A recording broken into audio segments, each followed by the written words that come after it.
Hello, this is Betty with Betty's Harvest Right Freeze Dryers group, Facebook group. I just took out some cherries from my Harvest Right freeze dryer.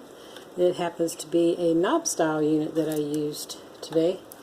I started out with fresh cherries. I pitted them, and then I took them, broke them into 4 pieces, put them on a plate in the microwave for 1.10 minutes.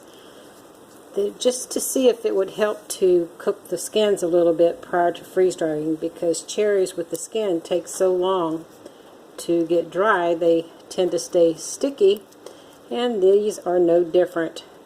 The cycle ran for a total of 29 hours. I took them out. They were still very sticky, so I added 8 more hours and put them in for another cycle with just a 1-hour freeze and then 8 hours dry.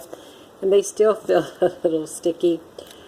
They're extremely tasty, but they stuck to the pans badly, and the first time that I took them out, I dispersed them amongst all 4 trays, because I originally only had 2 trays of them with 2 trays of bacon. And I put the cherries back in, but before I did, I switched them out and put them in new trays with a new parchment paper liner. Previously I had no liner, and of course they stuck to the trays extremely well, like mortar mix actually. But anyway, these have been running now for a 41-hour cycle, and I still would not trust them for long-term storage because they're sticky. And I know some of the fruit that is a high sugar fruit does tend to stay sticky. It just takes a long time. So I believe I will just jar these up and use them for short-term storage as snacks, dry snacks. They rehydrate quickly and would do very well for making any dessert with cherries that you ordinarily would do with fresh cherries. So I thought you might be interested in the outcome of these cherries. I did not have the trays this thick when I put them back in.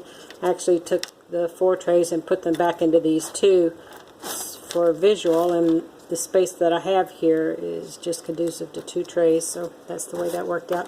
If you'd like to learn more about freeze drying at home from experienced owners of the Harvest Right freeze dryer, come join my group. It's called Betty's Harvest Right Freeze Dryers group on Facebook. We'd love to have you. Thank you for watching. I decided to come back and show you a few of the cherries rehydrating. So I have this little bowl with some water in it and some freeze-dried cherries that I just showed you. Put them in this bowl with some water. They're still very firm. They're probably going to take a little bit to rehydrate. It might take 3 to 4 minutes. Some of the smaller pieces are already feeling soft. Even though they do have skins on them, they're not whole. I broke them in pieces. You can see the water is turning red. It's very pretty. They do well to put in a chocolate cake or a cherry pastry. Cherry pie would be wonderful. So, there you have it. The larger pieces are still a little firm. You can hear me probably pushing on it with my spoon. But I just wanted you to see an idea what it's like. Some of it is getting a little soft here, and some of it is very firm, kind of slimy like cherries would be put in water. So there you have it. Thank you for watching.